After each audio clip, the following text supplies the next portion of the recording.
Hi friends, welcome back to my channel. ಎಲ್ಲರೂ ಕೂಡ ಹೇಗಿದ್ದೀರಾ ಸ್ನೇಹಿತರೆ? ಚೆನ್ನಾಗಿದ್ದೀರಾ ಅಂತ ಭಾವಿಸ್ತೀನಿ. ನಾನು ಕೂಡ ಆರಾಮಾಗಿದ್ದೀನಿ ಸ್ನೇಹಿತರೆ. ಗೃಹಲಕ್ಷ್ಮಿ ಯೋಜನೆಯ 11ನೇ ಕಂತಿನ ಹಣ ಹಾಗೂ ಅನ್ನಭಾಗ್ಯ ಯೋಜನೆಯ ಹಣ ಖಾತೆಗಳಿಗೆ ಜಮಾ ಆಗಿದೆ ಸ್ನೇಹಿತರೆ. ಈಗಾಗಲೇ ಗೃಹಲಕ್ಷ್ಮಿ ಯೋಜನೆಯ 11ನೇ ಕಂತಿನ ಹಣವನ್ನ ಸಾಕಷ್ಟು ಜನ ಮಹಿಳೆಯರು ಪಡ್ಕೊಂಡಿದ್ದಾರೆ. ಸೊ ನಿಮ್ಗೆ ಏನಾದ್ರೂ ಗೃಹಲಕ್ಷ್ಮಿ ಯೋಜನೆ ಹಣ ಇನ್ನೂ ಕೂಡ ಕ್ರೆಡಿಟ್ ಆಗಿಲ್ಲ ಅಂದ್ರೆ ನೀವು ಈ ಒಂದು ಕೆಲಸವನ್ನ ತಪ್ಪದೆ ಮಾಡಬೇಕು. ಅದರ ಜೊತೆಗೆ ಅನ್ನಭಾಗ್ಯ ಯೋಜನೆ ಹಣವು ಕೂಡ ಸಾಕಷ್ಟು ಜನರ ಮಹಿಳೆಯರ ಖಾತೆಗೆ ಇನ್ನೂ ಕೂಡ ಜಮಾ ಆಗಿಲ್ಲ. ಅವರು ಕೂಡ ಈ ಒಂದು ಕೆಲಸವನ್ನ ಮಾಡಿದ್ರೆ ಮಾತ್ರ ನಿಮ್ಗೆ ಮುಂದಿನ ದಿನಗಳಲ್ಲಿ ಗೃಹಲಕ್ಷ್ಮಿ ಇರ್ಬೋದು, ಅನ್ನಭಾಗ್ಯ ಯೋಜನೆ ಹಣ ನಿಮ್ಮ ಖಾತೆಗಳಿಗೆ ಜಮಾ ಆಗತ್ತೆ. ಅನ್ನಭಾಗ್ಯ ಯೋಜನೆಯ 11ನೇ ಕಂತಿನ ಹಣ ಖಂಡಿತವಾಗ್ಲೂ ಜಮಾ ಆಗಿದೆ. ಸೊ ನಾನು ನಿನ್ನೆ ಒಂದು ವಿಡಿಯೋನ ಅಪ್ಲೋಡ್ ಮಾಡಿದೆ. ಆ ವಿಡಿಯೋದಲ್ಲಿ ಸಾಕಷ್ಟು ಜನ ಕಮೆಂಟ್ ಮಾಡಿದ್ದೀರಾ ನಮಗೆ ಹಣ ಬಂದಿದೆ ಅಂತ. ಹೌದು, ಖಂಡಿತವಾಗ್ಲೂ ಹಣ ಕ್ರೆಡಿಟ್ ಆಗಿದೆ. ಸೊ ಯಾವ ಕಾರಣಕ್ಕೆ ನಿಮ್ಗೆ ಇನ್ನು ಬಂದಿಲ್ಲ, ಹಾಗೆ ಸೊ ನಿಮ್ಮ ಖಾತೆಗೆ ಹಣ ಬಂದಿಲ್ಲ ಅಂದ್ರೆ ನೀವು ಏನ್ ಮಾಡ್ಬೇಕು ಅನ್ನೋದನ್ನ ಈ ವಿಡಿಯೋದಲ್ಲಿ ತಿಳಿಸ್ಕೊಡ್ತೀನಿ. ವಿಡಿಯೋನ ಕೊನೆವರೆಗೂ ನೋಡಿ. ಹಾಗೆ ನೀವೇನಾದ್ರೂ ನನ್ನ ಚಾನಲ್ಗೆ ಹೊಸಬ್ರಾಗಿದ್ರೆ ಪ್ರತಿ ಸರಿ ಹೇಳುವಾಗೆ ಲತಾ ನವೀನ್ ಕನ್ನಡ ಚಾನಲ್ ಸಬ್ಸ್ಕ್ರೈಬ್ ಮಾಡ್ಕೊಳ್ಳೋದ್ರ ಜೊತೆಗೆ ಚಾನಲ್ಗೆ ಸಪೋರ್ಟ್ ಮಾಡಿ. ಪಕ್ಕದಲ್ಲಿರುವ ಬೆಲ್ಲೈಕನ್ನ ಕ್ಲಿಕ್ ಮಾಡಿ, ಆಲ್ ಅಂತ ಸೆಲೆಕ್ಟ್ ಮಾಡಿ, ಮತ್ತೆ ವಿಡಿಯೋನ ದಯವಿಟ್ಟು ಶೇರ್ ಮಾಡಿ ಸ್ನೇಹಿತರೆ. ಮೊದಲನೇದಾಗಿ ಸ್ನೇಹಿತರೆ, ಗೃಹಲಕ್ಷ್ಮಿ ಯೋಜನೆಯ 10 ಕಂತಿನ ಹಣವನ್ನ ಸೊ ಎಲ್ಲಾ ಮಹಿಳೆಯರು ಪಡ್ಕೊಂಡಿದ್ದೀರಾ ಅಂತಾನೆ ಹೇಳ್ಬೋದು. ಅಂದ್ರೆ ಈ ಟೋಟಲ್ ಆಗಿ 20,000 ಹಣವನ್ನ ನಿಮ್ಮ ಖಾತೆಗೆ ಜಮಾ ಮಾಡಿದ್ದಾರೆ ಸೊ ರಾಜ್ಯ ಸರ್ಕಾರದ ಕಡೆಯಿಂದ. ಸೊ ಇದಕ್ಕೂ ಮುಂಚೆ 2 ಮಂತ್ಸ್ ಇಂದ ಎಲ್ಲರಿಗೂ ಕೂಡ ಒಂದು ಕನ್ಫ್ಯೂಷನ್ ಇತ್ತು. ಸೊ 5 ಗ್ಯಾರಂಟಿಗಳನ್ನು ಕೂಡ ಕ್ಯಾನ್ಸಲ್ ಮಾಡ್ತಾರೆ, ಗೃಹಲಕ್ಷ್ಮಿ ಮತ್ತು ಫ್ರೀ ಬಸ್ ವ್ಯವಸ್ಥೆ ಇನ್ ಮುಂದೆ ಇರೋದಿಲ್ಲ ಅನ್ನೋದು ಸಾಕಷ್ಟು ಜನರಿಗೆ ಡೌಟ್ ಇತ್ತು ಅಂತಾನೆ ಹೇಳ್ಬೋದು. ಇದರಿಂದ ಸಾಕಷ್ಟು ಜನ ಏನ್ ಹೇಳ್ತಾ ಇದ್ರು, ನಮ್ಗೆ ಗೃಹಲಕ್ಷ್ಮಿ ಬೇಡ, ಮತ್ತೆ ಅನ್ನಭಾಗ್ಯ ಯೋಜನೆ ಕೂಡ ಬೇಡ, ಫ್ರೀ ಬಸ್ ವ್ಯವಸ್ಥೆಯೂ ಕೂಡ ಬೇಡ, ದಯವಿಟ್ಟು ಎಲ್ಲಾ ಯೋಜನೆಗಳನ್ನ ಸ್ಟಾಪ್ ಮಾಡಿ ಅಂತ ಹೇಳಿ ಸರ್ಕಾರಕ್ಕೆ ಸಾಕಷ್ಟು ಜನ ಆಕ್ರೋಶವನ್ನ ವ್ಯಕ್ತಪಡಿಸಿದ್ರು ಅಂತಾನೆ ಹೇಳ್ಬೋದು. ಆದ್ರೆ ಕಾಂಗ್ರೆಸ್ನಲ್ಲಿರುವಂತಹ ಮುಖ್ಯಮಂತ್ರಿಗಳಾಗಿರುವಂತಹ ಸಿಎಂ ಸಿದ್ದರಾಮಯ್ಯ ಸರ್ ಇದನ್ನೆಲ್ಲವನ್ನು ಕೂಡ ವಿರೋಧ ಮಾಡಿಬಿಟ್ಟು ನಾನು 5 ವರ್ಷಗಳ ಗ್ಯಾರಂಟಿ ಕಾಲವನ್ನ ಕೊಡ್ತೀವಿ ಅಂತ ಹೇಳಿದ್ವಿ, ಈ ಯೋಜನೆಗಳನ್ನ ಕ್ಯಾನ್ಸಲ್ ಮಾಡಲ್ಲ ಅಂತ ಹೇಳಿ ಒಂದು ಸ್ಪಷ್ಟೀಕರಣವನ್ನ ಕೂಡ ಕೊಟ್ಟಿದ್ದಾರೆ ಮುಖ್ಯಮಂತ್ರಿಗಳಾಗಿರುವಂತಹ ಸಿದ್ದರಾಮಯ್ಯ ಸರ್. ನೀವು ನೋಡ್ಬೋದು, ಟ್ವೀಟ್ ಕೂಡ ಮಾಡಿದ್ದಾರೆ, ಯಾವುದೇ ಯೋಜನೆಗಳನ್ನ ನಾವು ಕ್ಯಾನ್ಸಲ್ ಮಾಡಲ್ಲ. ಸೊ 5 ವರ್ಷಗಳ ಕಾಲ ಖಂಡಿತವಾಗ್ಲೂ ಈ ಗ್ಯಾರಂಟಿಗಳು ಕಂಟಿನ್ಯೂ ಆಗುತ್ತೆ. ಈಗಾಗಲೇ 1 ವರ್ಷ ಕಂಪ್ಲೀಟ್ ಆಗಿದೆ ಉಚಿತ ಬಸ್ ಪ್ರಯಾಣ. ಸೊ ಇನ್ನೇನು ಕೆಲವೇ ದಿನಗಳಲ್ಲಿ ಗೃಹಲಕ್ಷ್ಮಿ ಯೋಜನೆ ಕೂಡ ಸೊ ಕಂಪ್ಲೀಟ್ ಆಗತ್ತೆ 1 ವರ್ಷ. ಸೊ ಯಾವ ಯೋಜನೆ ಕೂಡ ಕ್ಯಾನ್ಸಲ್ ಆಗಲ್ಲ ಅಂತ ಒಂದು ಸ್ಪಷ್ಟೀಕರಣವನ್ನ ಕೊಟ್ಟಿದ್ದಾರೆ, ಜೊತೆಗೆ ಅವರು ಟ್ವೀಟ್ ಕೂಡ ಮಾಡಿದ್ದಾರೆ. ಆದ್ರೆ ಇಲ್ಲಿ ನೋಡ್ಬೋದು, ಹಾಗಾದ್ರೆ ಗೃಹಲಕ್ಷ್ಮಿ ಮತ್ತೆ ಅನ್ನಭಾಗ್ಯ ಯೋಜನೆ ಹಣ ಯಾಕೆ ಬಂದಿಲ್ಲ ಅಂತ ನಿಮ್ಗೆ ಡೌಟ್ ಇರ್ಬೋದು. ಖಂಡಿತ ಇಲ್ಲ ಸ್ನೇಹಿತರೆ, ಈಗಾಗಲೇ 11ನೇ ಕಂತಿನ ಗೃಹಲಕ್ಷ್ಮಿ ಯೋಜನೆ ಹಣವನ್ನು ಕೂಡ ಜಮಾ ಮಾಡಿದ್ದಾರೆ ಸರ್ಕಾರ. ಅದರ ಜೊತೆಗೆ ಸೊ ಅನ್ನಭಾಗ್ಯ ಯೋಜನಾ ಹಣವು ಕೂಡ ನಿಮ್ಮ ಖಾತೆಗಳಿಗೆ ಜಮಾ ಆಗಿದೆ. ದಯವಿಟ್ಟು ನೀವು ಚೆಕ್ ಮಾಡ್ಕೋಬೇಕಾಗತ್ತೆ. ಇಲ್ಲಿ ತುಂಬಾ ಜನಕ್ಕೆ ಯಾಕೆ ಬಂದಿರೋದಿಲ್ಲ ಅನ್ನೋದಾದ್ರೆ, ಸೊ ನೀವು ಆಧಾರ್ ಕಾರ್ಡ್ ಲಿಂಕ್ ಆಗಿಲ್ಲ ಅನ್ನೋದು ಒಂದು ಬೇರೆ. ಸೊ ಇಲ್ಲಿ ತುಂಬಾ ಜನಕ್ಕೆ ಏನಾಗಿದೆ ಅಂದ್ರೆ, IT ರಿಟರ್ನ್ ಕಟ್ಟಿರುವಂತವ್ರು ಇರ್ತಾರೆ, ಅವರಿಗೆ ಗೃಹಲಕ್ಷ್ಮಿ ಯೋಜನೆ ಬರೋದಿಲ್ಲ. ಸೊ ಒಂದೇ ಮನೆಯಲ್ಲಿ 2-3 ರೇಷನ್ ಕಾರ್ಡ್ ಮಾಡ್ಕೊಂಡಿರ್ತಾರೆ, ಅವ್ರದ್ದು ಕೂಡ ಕ್ಯಾನ್ಸಲ್ ಮಾಡಿದ್ದಾರೆ ಸರ್ಕಾರ. ಹಾಗೆ ನಕಲಿ ರೇಷನ್ ಕಾರ್ಡು, ಆಧಾರ್ ಕಾರ್ಡ್ ನ ಕ್ರಿಯೇಟ್ ಮಾಡಿಕೊಂಡು ಗೃಹಲಕ್ಷ್ಮಿ ಯೋಜನೆಗೆ ಯಾರೆಲ್ಲ ಅರ್ಜಿ ಹಾಕಿದ್ದಾರೆ ಅವರಿಗೂ ಕೂಡ ಕ್ಯಾನ್ಸಲ್ ಆಗಿದೆ. ಸೊ ಮತ್ತೆ ನಮ್ದು ಯಾವುದು ಆತರ ತೊಂದರೆ ಇಲ್ಲ, ನಾವು IT ರಿಟರ್ನ್ ಫೈಲ್ ಮಾಡಿಲ್ಲ, ನಮ್ದು ನಕಲಿ ರೇಷನ್ ಕಾರ್ಡ್ ಅಲ್ಲ, ನಕಲಿ ಆಧಾರ್ ಕಾರ್ಡ್ ಅಲ್ಲ, ಮತ್ತೆ ಯಾಕೆ ನಮ್ಗಿನ್ನು ಬಂದಿಲ್ಲ ಅನ್ನೋದು ತುಂಬಾ ಜನ ಪ್ರಶ್ನೆ. ಸ್ನೇಹಿತರೆ, ಇಲ್ಲಿ ಯಾಕೆ ಬಂದಿಲ್ಲ ಅಂತ ಒಂದು ಕ್ಲಾರಿಟಿಯನ್ನ ಕೊಡ್ತೀನಿ ಸ್ನೇಹಿತರೆ. ಮೊದಲನೇದಾಗಿ ಗೃಹಲಕ್ಷ್ಮಿ ಯೋಜನೆ 11ನೇ ಕಂತಿನ ಹಣ ರಿಲೀಸ್ ಆದ ತಕ್ಷಣ ಸೊ ಎಲ್ಲಾ ಮಹಿಳೆಯರಿಗೂ ಒಂದೇ ಸರಿಗೆ ಹಣವನ್ನ ಜಮಾ ಮಾಡಲ್ಲ ಸರ್ಕಾರ. ಪ್ರತಿ ಸರಿ ನೀವು ಆಲ್ರೆಡಿ 10 ಕಂತು ಪಡ್ಕೊಂಡಿದ್ದೀರಲ್ವ, ನಿಮ್ಗೆ ಇದ್ರ ಬಗ್ಗೆ ಗೊತ್ತಿರುತ್ತೆ. ಸೊ ಒಂದೇ ಸರಿ ಜಮಾ ಮಾಡಿಲ್ಲ. ಈಗಾಗಲೇ ಗೃಹಲಕ್ಷ್ಮಿ ಯೋಜನೆ 11ನೇ ಕಂತಿನ ಹಣವನ್ನ 5 ಲಕ್ಷ ಜನ ಮಹಿಳೆಯರಿಗೆ ಮಾತ್ರ ಹಣವನ್ನ ವರ್ಗಾವಣೆ ಮಾಡಿರುವಂತದ್ದು. ಸೊ ನಿನ್ನೆ ಸಾಕಷ್ಟು ಜನರಿಗೆ ಬಂದಿದೆ, ಮೊನ್ನೆ ಕೂಡ ಬಂದಿದೆ. ಸೊ ಇವತ್ತು ಕೂಡ ಸಾಕಷ್ಟು ಜನರ ಮಹಿಳೆಯರ ಖಾತೆಗೆ ಗೃಹಲಕ್ಷ್ಮಿ ಯೋಜನೆ 11ನೇ ಕಂತಿನ ಹಣ ಜಮಾ ಆಗಿದೆ. ಟೋಟಲ್ ಆಗಿ ಫಸ್ಟ್ ಹಾಕಿರೋದು 5 ಲಕ್ಷ ಜನ ಮಹಿಳೆಯರಿಗೆ ಹಾಕಿದ್ದಾರೆ. ಸೊ ಇಲ್ಲಿ ಟ್ರಯಲ್ ತರ ಹಾಕಿದ್ದಾರೆ. ಸೊ ಕೆಲವೊಂದು ಡಿಸ್ಟಿಕ್ ಅಲ್ಲಿ ಇರುವಂತಹ ಮಹಿಳೆಯರಿಗೆ ಒಬ್ರೊಬ್ರಿಗೆ ಬಂದಿದೆ, ಇಲ್ಲಿ ಕಂಪ್ಲೀಟ್ ಆಗಿ ಎಲ್ಲರಿಗೂ ಬಂದಿಲ್ಲ. ಸೊ ಈ ತಿಂಗಳು ಕೊನೆಯ ಒಳಗೆ, ಅಂದ್ರೆ ಈ ತಿಂಗಳು ಮುಗಿಯೋದ್ರ ಒಳಗಡೆನೆ 11ನೇ ಕಂತಿನ ಹಣ ಪ್ರತಿಯೊಬ್ರು ಮಹಿಳೆಯರಿಗೂ ಬರುತ್ತೆ ಅಂತ ಹೇಳಿ ಒಂದು ಕ್ಲಾರಿಟಿಯನ್ನ ಕೂಡ ಕೊಟ್ಟಿದ್ದಾರೆ.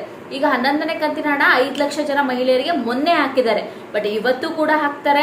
ಸೊ ಡೇ ಬೈ ಡೇ ಒಂದೇ ಸರಿಗೆ ಎಲ್ಲ ಮಹಿಳೆಯರಿಗೆ ಹಾಕಲ್ಲ, ಸ್ವಲ್ಪ ಸ್ವಲ್ಪ ಜನರಿಗೆ, ಇಷ್ಟಿಷ್ಟು ಲಕ್ಷ ಜನರಿಗೆ ಅಂತ ಹೇಳಿ ಹಾಕ್ತಾ ಇರ್ತಾರೆ. ಯಾಕಂದ್ರೆ ಅವರಿಗೂ ಕೂಡ ರೂಲ್ಸ್ ಅಂಡ್ ರೆಗ್ಯುಲೇಷನ್ ಇರುತ್ತಲ್ವಾ, ಹಾಗಾಗಿ ಸೊ ಬ್ಯಾಂಕ್ ಕಡೆಯಿಂದನೂ ಕೂಡ ಇಷ್ಟು ಜನರಿಗೆ ಮಾತ್ರ ಟ್ರಾನ್ಸ್ಫರ್ ಮಾಡ್ತಾರೆ, ಇಷ್ಟು ಅಮೌಂಟ್ ಅಂತ. ಹಾಗಾಗಿ ಸ್ವಲ್ಪ ಡಿಲೇ ಆಗ್ತಾ ಇದೆ, ಅದೇ ಬಿಟ್ರೆ ಮತ್ತೇನು ಇಲ್ಲ. ಹಾಗಾದ್ರೆ ನೀವು ಕೇಳ್ಬೋದು, ಸೊ ನಮ್ಮ ಜಿಲ್ಲೆಗೆ ಯಾಕೆ ಬಂದಿಲ್ಲ ಅಂತ. ಸೊ ಇಲ್ಲಿ ಎಲ್ಲರಿಗೂ ಕೂಡ ಒಂದೇ ಸರಿ ಹಾಕಲ್ಲ ಅಲ್ವಾ, ಸೊ ರ್ಯಾಂಡಮ್ ಹಾಕ್ತಾರೆ. ಕೆಲವ್ರಿಗೆ ಬಂದಿರತ್ತೆ, ಕೆಲವ್ರಿಗೆ ಬಂದಿರಲ್ಲ. ಬರ್ದೇ ಇದ್ದವ್ರು ಯೋಚನೆ ಮಾಡಬೇಡಿ. ಸೊ ಈ ತಿಂಗಳು ಕೊನೆಯೊಳಗೆ ನಿಮ್ಗೆ ಜಮಾ ಆಗತ್ತೆ. ಹಾಗಾದ್ರೆ ಇಲ್ಲಿ ನೀವು ಕೇಳ್ಬೋದು, ಎಲ್ಲಾ ಮಹಿಳೆಯರಿಗೆ ಒಂದೇ ಸರಿ ಹಾಕ್ಬೋದಲ್ಲ, ನಮ್ಗೆ ಯಾಕೆ ಒಬ್ಬೊಬ್ರಿಗೆ ಒಂದೊಂದ್ಸರಿ ಹಾಕ್ತೀರಾ ಅಂದ್ರೆ ಇದು ಖಂಡಿತ ಕರೆಕ್ಟು. ಸೊ ಯಾಕಂದ್ರೆ ಎಲ್ಲರಿಗೂ ಒಂದೇ ಸರಿ ಹಾಕ್ಬಿಟ್ರೆ ಇದೊಂದು ರಗಳೆ ಇರೋದಿಲ್ಲ. ಯಾಕಂದ್ರೆ ಸೊ ಮಹಿಳೆಯರಿಗೂ ಕೂಡ ಗೊಂದಲ, ನಮ್ಗೆ ಯಾಕೆ ಬಂದಿಲ್ಲ, ನಮ್ಮ ಅರ್ಜಿಗಳು ಏನಾದ್ರು ಕ್ಯಾನ್ಸಲ್ ಆಗಿದ್ಯಾ ಅಥವಾ ನಮ್ಮ ದಾಖಲಾತಿಗಳು ಏನಾದ್ರು ತಪ್ಪಿದ್ಯಾ ಅನ್ನೋದು ಒಂದು ಡೌಟ್ ಇರುತ್ತೆ. ಬಟ್ ಇಲ್ಲಿ ಸರ್ಕಾರ ಏನ್ ಮಾಡಿದೆ ಅಂದ್ರೆ ಇದನ್ನ ಒಂದು ಕ್ಲಾರಿಟಿ ಆಗಿ ತಗೊಂಡಿದೆ. ಏನಂತ ಅಂದ್ರೆ ಇಲ್ಲಿ ಒಂದೇ ಸರಿಗೆ ಹಾಕೋಕ್ ಆಗದೆ ಇರೋ ಒಂದು ಕಾರಣಕ್ಕೋಸ್ಕರ ಸ್ವಲ್ಪ ಸ್ವಲ್ಪ ಜನರಿಗೆ ಹಾಕ್ತಾ ಇದ್ದಾರೆ ಅಮೌಂಟ್ ಅನ್ನ. ಸೊ ಸ್ವಲ್ಪ ಅಮೌಂಟ್ ಹಿಂಗ ಹಾಕಿದ್ರೆ ಸ್ವಲ್ಪ ಅಮೌಂಟ್ ನಾಳೆ ಹಾಕ್ತಾರೆ. ಯಾಕಂದ್ರೆ ಸರ್ಕಾರಕ್ಕೂ ರೂಲ್ಸ್ ಅಂಡ್ ರೆಗ್ಯುಲೇಷನ್ ಇರುತ್ತೆ, ಬ್ಯಾಂಕಿಗೂ ಕೂಡ ರೂಲ್ಸ್ ಅಂಡ್ ರೆಗ್ಯುಲೇಷನ್ ಇರೋದ್ರಿಂದ ಈ ರೀತಿಯಾಗಿ ಡಿಲೇಯನ್ನ ಮಾಡ್ತಾ ಇರುವಂತದ್ದು. ಅದು ಬಿಟ್ರೆ ಬೇರೆ ಏನಿಲ್ಲ. ಎಲ್ಲರಿಗೂ ಕೂಡ ಉಚಿತ 2,000 ಹಣ ಜಮಾ ಆಗುತ್ತೆ. ಹಾಗೆ ಪೆಂಡಿಂಗ್ ಇರುವಂತವರಿಗೂ ಕೂಡ ಇದೇ ತಿಂಗಳಲ್ಲಿ ಸೊ ನಿಮ್ಮ ಖಾತೆಗಳಿಗೆ ಹಣ ಜಮಾ ಆಗತ್ತೆ ಅಂತ ಕೂಡ ಸ್ಪಷ್ಟೀಕರಣವನ್ನ ಕೊಟ್ಟಿದ್ದಾರೆ. ಸೊ ಈಗಾಗಲೇ ನಿನ್ನೆ ಮತ್ತೆ ಇವತ್ತು ಮೊನ್ನೆ ಸಾಕಷ್ಟು ಜನ ಮಹಿಳೆಯರ ಖಾತೆಗೆ ಹಣ ಬಂದಿದೆ.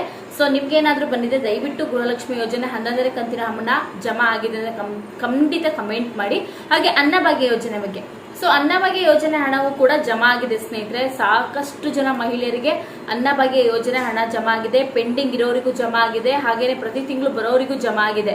ಸ್ನೇಹಿತರೆ ತುಂಬಾ ಜನಕ್ಕೆ ಅನ್ನಭಾಗ್ಯ ಯೋಜನೆ ಕ್ಯಾನ್ಸಲ್ ಆಗಿದೆ, ಅದ್ರ ಜೊತೆ ಹಣನೇ ಬರ್ತಾ ಇಲ್ಲ ಅಂತ ಹೇಳ್ಬೋದು. ಯಾಕೆಂದ್ರೆ ಸೊ ನೀವು 1 ತಿಂಗಳು 2 ತಿಂಗಳು ರೇಷನ್ ತಗೊಂತೀರಾ, 3ನೇ ತಿಂಗಳು ರೇಷನ್ನೇ ತಗೊಳಲ್ಲ, 4ನೇ ತಿಂಗಳು ಬಿಟ್ಬಿಟ್ಟಿರ್ತೀರಾ. ಸೊ ಏನಕ್ಕೆ ರೇಷನ್ ತಗೊಳೋದು, ಅಮೌಂಟ್ ಬಂದ್ರೆ ಸಾಕು ಅನ್ನೋದು ಕೆಲವೊಂದಿಷ್ಟು ಜನಕ್ಕೆ ಒಪಿನಿಯನ್ ಇರುತ್ತೆ.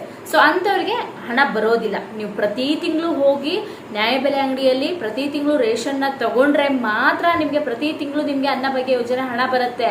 ಸೊ ಇಲ್ಲ ಅಂದ್ರೆ ಹಣ ಬರಲ್ಲ. ನಿಮ್ಗೆ 1-2-3 ತಿಂಗಳು ತಗೋಬಿಡ್ತೀರಾ ರೇಷನ್ ನ, ಆಮೇಲೆ ರೇಷನ್ ಬೇಡ ಸುಮ್ನೆ ಯಾಕೆ ಅಷ್ಟು ತುಂಬಾ ದೂರ ಇರುತ್ತೆ, ಅಥವಾ ನಮ್ಮ ಮನೇಲಿ ಯಾರು ರೇಷನ್ ಅಕ್ಕಿನ ಊಟ ಮಾಡಲ್ಲ ಅನ್ನೋದು ಒಂದು ನೆಗ್ಲಿಜೆನ್ಸಿ ಏನೋ ತಗೊಳೋದಿಲ್ಲ.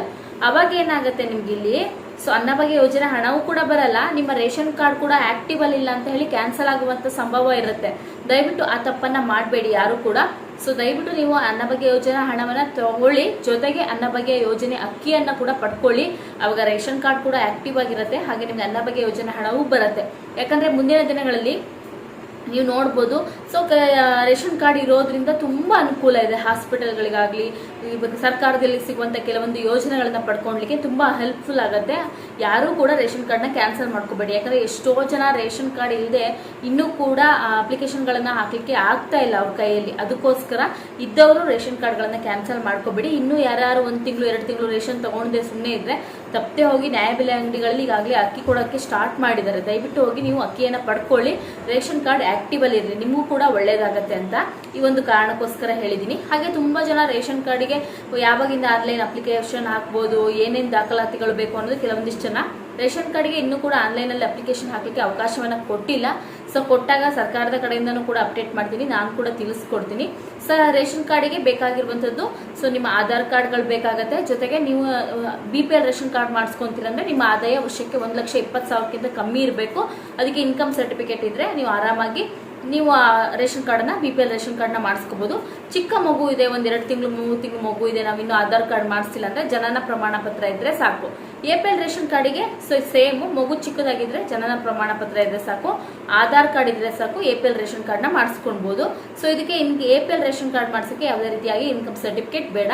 ಸೊ ನಿಮ್ಮ ಮನೆಗೆ 15 ದಿನ ಒಳಗಡೆ ರೇಷನ್ ಕಾರ್ಡ್ ಬರುತ್ತೆ, ಅಥವಾ ಗ್ರಾಮ ಪಂಚಾಯತಿಗಳಲ್ಲಿ ಇದ್ರೆ ಸೊ ಅಲ್ಲೂ ಕೂಡ ಹೋಗಿ ನೀವು ಕಲೆಕ್ಟ್ ನ ಮಾಡ್ಕೋಬಹುದು ಸ್ನೇಹಿತರೆ ರೇಷನ್ ಕಾರ್ಡಿಗೆ. ಹಾಗಾಗಿ ತುಂಬಾ ಜನಕ್ಕೆ ಇಲ್ಲಿ ರೇಷನ್ ಕಾರ್ಡ್ ಇಂದ ಕೂಡ ಪಾಪ ಗೃಹಲಕ್ಷ್ಮಿ ಯೋಜನೆಗೆ ಅರ್ಜಿಯನ್ನು ಹಾಕಕ್ ಆಗ್ತಾ ಇಲ್ಲ. ಸೊ ತುಂಬಾ ಜನ ಹೊಸದಾಗಿ ರೇಷನ್ ಕಾರ್ಡ್ ಇದೆ, ನಮ್ಗೆ ಆಲ್ರೆಡಿ ಬಂದಿದೆ, ನಾವು ಗೃಹಲಕ್ಷ್ಮಿ ಯೋಜನೆ ಅರ್ಜಿಯನ್ನು ಹಾಕ್ಬೋದಂದ್ರೆ ನಿಮ್ಮ ಹತ್ತಿರದಲ್ಲಿರುವಂತಹ ಬ್ಯಾಂಗ್ಳೂರ್ 1 ಕರ್ನಾಟಕವನ್ನ ವಿಚಾರಿಸಿ ಅರ್ಜಿಯನ್ನು ಹಾಕ್ತಾ ಇದ್ರೆ ತಪ್ಪದೆ ಹೋಗಿ ಹಾಕ್ಸ್ಕೊಳ್ಳಿ. ನೆಕ್ಸ್ಟ್ ಬಂದ್ಬಿಟ್ಟು ತುಂಬಾ ಜನ ಕೇಳ್ತಾ ಇದ್ದೀರಾ ಸೊ ಇನ್ನೊಂದು ಕ್ಲಾರಿಟಿಯನ್ನ ಕೊಟ್ಬಿಡಿ ಅಂತ ಹೇಳಿ. ಏನಂತಂದ್ರೆ ಸೊ ಇಲ್ಲಿ ಗೃಹಲಕ್ಷ್ಮಿ ಯೋಜನೆ ನಮ್ಗೆ ಬೇಡವೇ ಬೇಡ, ನಾವು ಕ್ಯಾನ್ಸಲ್ ಮಾಡಿಸ್ಕೋಬೇಕು ಅಂತ ಇದೀವಿ, ಹೇಗೆ ಕ್ಯಾನ್ಸಲ್ ಮಾಡಿಸ್ಕೊಳೋದು ಅಂತ. ಸ್ನೇಹಿತರೆ ನಿಮ್ಗೆ ಗೃಹಲಕ್ಷ್ಮಿ ಯೋಜನೆ ಹಣ ಬೇಡ, ನಾವು ಪಡ್ಕೊಳಕ್ ನಮ್ಗೆ ಇಷ್ಟ ಇಲ್ಲ ಅಂದ್ರೆ ನಿಮ್ಮ ಹತ್ತಿರದಲ್ಲಿರುವಂತಹ ಬ್ಯಾಂಗ್ಳೂರ್ 1 ಕರ್ನಾಟಕವನ್ನಲ್ಲಿ ಹೋಗ್ಬಿಟ್ಟು ಕ್ಯಾನ್ಸಲ್ ಮಾಡಿಸ್ಕೋಬಹುದು, ಅಥವಾ ಮಹಿಳಾ ಮತ್ತು ಮಕ್ಕಳ ಕಲ್ಯಾಣ ಇಲಾಖೆಗೆ ಹೋಗಿ ನೀವು ಅಲ್ಲಿ ಹೋಗಿ ಕೂಡ ಕ್ಯಾನ್ಸಲ್ ಮಾಡಿಸ್ಕೊಳ್ಬಹುದು.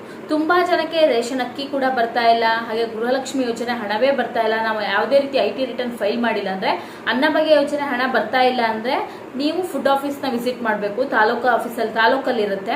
ಹಾಗೆ ಗೃಹಲಕ್ಷ್ಮಿ ಯೋಜನೆ ಹಣ ತುಂಬಾ ಕಂತಿನ ಪೆಂಡಿಂಗ್ ಇದೆ, ನೀವು IT ರಿಟರ್ನ್ ಏನೂ ಅಲ್ಲ ಅಂದ್ರೆ ನಿಮ್ಮ ಹತ್ತಿರದಲ್ಲಿರುವಂತಹ ತಾಲೂಕು ಆಫೀಸ್ ಏನಿರುತ್ತೆ ಅಲ್ಲಿ ಮಹಿಳಾ ಮತ್ತು ಮಕ್ಕಳ ಕಲ್ಯಾಣ ಇಲಾಖೆ ತರನೇ ಶಿಶು ಮತ್ತು ಕಲ್ಯಾಣ ಇಲಾಖೆ ಅಂತ ಇರುತ್ತೆ, ಅಲ್ಲಿ ಹೋಗಿ ವಿಸಿಟ್ ಮಾಡಿದ್ರೆ ನಿಮ್ಗೆ ಗೃಹಲಕ್ಷ್ಮಿ ಯೋಜನೆ ಹಣವು ಕೂಡ ನಿಮ್ಮ ಖಾತೆಗೆ ಜಮಾ ಆಗತ್ತೆ ಅಂತ ಹೇಳಿ ಒಂದು ಸ್ಪಷ್ಟೀಕರಣವನ್ನ ಕೊಟ್ಟಿದ್ದಾರೆ.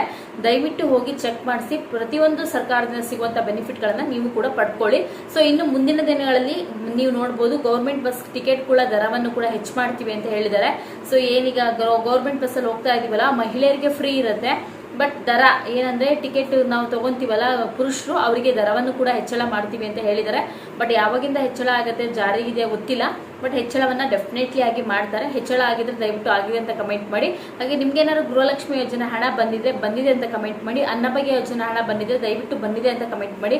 ಯಾಕಂದ್ರೆ ನೀವು ಮಾಡುವ ಪ್ರತಿಯೊಂದು ಕಮೆಂಟ್ ಇಂಪಾರ್ಟೆಂಟ್ ಆಗಿರುತ್ತೆ. ನಿಮ್ಮ ರೀತಿ ಪ್ರತಿಯೊಬ್ರು ಕೂಡ ನಿಮ್ಮ ಕಮೆಂಟ್ ಅನ್ನ ನೋಡ್ತಾರೆ, ಜೊತೆಗೆ ಲೈಕ್ ಕೊಡ್ತಾರೆ. ದಯವಿಟ್ಟು ವಿಡಿಯೋನ ಕಂಪ್ಲೀಟ್ ಆಗಿ ನೋಡೋದಕ್ಕೆ ತುಂಬಾನೇ ಹೃದಯ ಧನ್ಯವಾದಗಳು. ಹಾಗೆ ವಿಡಿಯೋನ ದಯವಿಟ್ಟು ಶೇರ್ ಮಾಡಿ ಅಂತ ಹೇಳ್ತಾ ಇವತ್ತಿನ ಈ ವಿಡಿಯೋನ ಇಲ್ಲಿಗೆ ಮುಗಿಸ್ತೀನಿ. ಹಾಗೆ ನನ್ನ ಚಾನಲ್ಗೆ ನೀವೇನಾದ್ರು ಹೊಸಬ್ರಾಗಿದ್ರೆ ತಪ್ಪದೆ ಹೋಗಿ ಸಬ್ಸ್ಕ್ರೈಬ್ ಮಾಡ್ಕೊಳ್ಳೋದ್ರ ಜೊತೆಗೆ ಚಾನಲ್ಗೆ ಸಪೋರ್ಟ್ ಮಾಡಿ. ಇದೇ ರೀತಿ ಮುಂದಿನ ವಿಡಿಯೋದಲ್ಲಿ ಮತ್ತೊಮ್ಮೆ ಸಿಗೋಣ. ನಿಮ್ಮೆಲ್ಲರಿಗೂ ಕೂಡ ಧನ್ಯವಾದಗಳು. ನಮಸ್ಕಾರ.